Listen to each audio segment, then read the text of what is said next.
आज तुम्ही संभाजी ब्रिगेड मध्ये तुम्ही होता पार्टी म्हणजे आज ते सोडून परत तुम्ही आज दुसऱ्या पार्टीमध्ये आता प्रवेश केलेला तुम्ही जे छत्रपती संभाजी ब्रिगेड त्याचं कारण काय सांगा. असं आहे ना की मी 2019 पासून संभाजी ब्रिगेडमध्ये 2019 पासून संभाजी ब्रिगेडमध्ये कार्यरत होतो. मी एक चळवळीचा कार्यकर्ता होतो. संभाजी ब्रिगेडमध्ये उत्तर मध्य मुंबई जिल्ह्यामध्ये सर्वात पहिली शाखा माझी होती. त्यानंतर मी आणखीन 3 शाखा उघडल्या व बरेच संघटना तयार केल्या.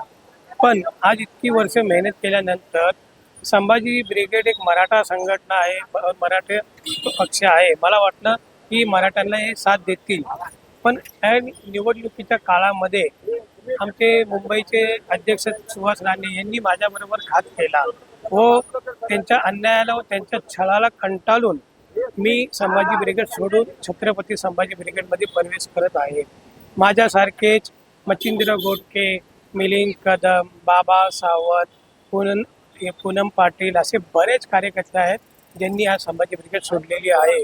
व या गोष्टींची जी तक्रार मी महाराष्ट्र प्रदेश अध्यक्ष मनोज आखरे साहेबांना दिली होती व अण्णासाहेब सावंत यांनाही दिली होती, संतोष गजरे पाटील यांनाही दिली होती, सौरभ दादा खेडेकर यांनाही सांगितलं होतं. पण या लोकांनी काही लक्ष दिलं नाही. यामुळे मुंबईत मला नाही वाटत की यांना संभाजी ब्रिगेडची गरज आहे. तर या हिशोबाने यांना जेव्हा गरज नाही तर आम्ही तरी याच्यात जाऊन काय करणार. आणि असे मुंबईचे अध्यक्ष ज्यांनी आज 8-10 वर्ष संभाजी ब्रिगेडसाठी आपले प्राणाचे त्याग दिले, आंदोलनं केली, जेलमध्ये गेलो, आम्ही केसेस अंगावरती घेतल्या आणि शेवटी निवडणुकीच्या काळामध्ये यांनी मराठी कार्यकर्त्याला व मराठी पदाधिकाऱ्याला लाथ मारली आणि एका उत्तरवादीयाला तिकीट दिलं. तर अशा पक्षामध्ये राहून करायचं तरी काय आम्ही लोकांनी. त्यामुळे मला नाईलाजाने ही संभाजी ब्रिगेड सोडावी लागते व छत्रपती संभाजी ब्रिगेडमध्ये प्रवेश करावा लागतोय. आणि माझे संभाजी ब्रिगेडचे जितके माझे जुने मित्र वगैरे होते, माझ्या सर्वांचे संपर्क चालू आहे. ते पण लवकरात लवकर छत्रपती संभाजी ब्रिगेडमध्ये प्रवेश करणार आहेत आणि त्यांचं माझं बोलणं चालू आहे. आणि या महिन्याच्या शेवटपर्यंत आणखी बरीच लोक येतील.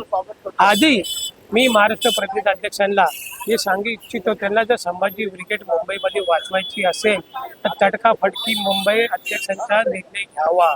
आणि या मुंबई अध्यक्षांची काय काय कारस्थान आहेत, यांनी काय काय आजपर्यंत केले याचे पुरावे जर हवे असतील तर मला भेटा. मी सर्वांना सर्व पुरावे देऊ शकतो. हा ज्या बिल्डरच्या विरोधात आंदोलन करतो नंतर त्याच बिल्डरच्या इथे जाऊन त्याची साईड घेतो. याच्या व्यतिरिक्त आणखीन बरेच सारे किस्से आमच्या बऱ्याच लोकांकडे आहेत. ते सर्व आम्ही त्यांना सांगू इच्छितो. संभाजी ब्रिगेड वाचवायची असेल तर लवकरात लवकर त्यांनी ठोस पाऊल उचलणे गरजेचं आहे. बस.